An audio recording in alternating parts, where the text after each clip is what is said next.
It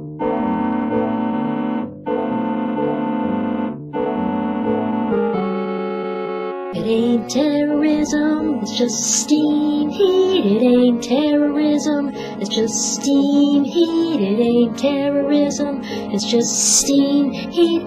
But in the end, well, you're just as dead. It's not Al-Qaeda, it's just steam heat. It isn't Fatah, it's just steam heat. It's not Hezbollah, it's just steam heat.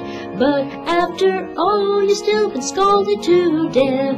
Aging infrastructure's guaranteed to rupture, destroying everything that you see. But there really is no danger, 'cause there's no Islamic stranger, and there is no ideology. It's not jihadis, it's just steam heat. No pinko commies, it's just steam heat. Ain't Tamil tigers, it's just steam heat. So it's not so bad even if you're toast. No need to worry, there's no terrorism, it's just a benign cataclysm. Can't hide my snide cynicism, just a deadly accident.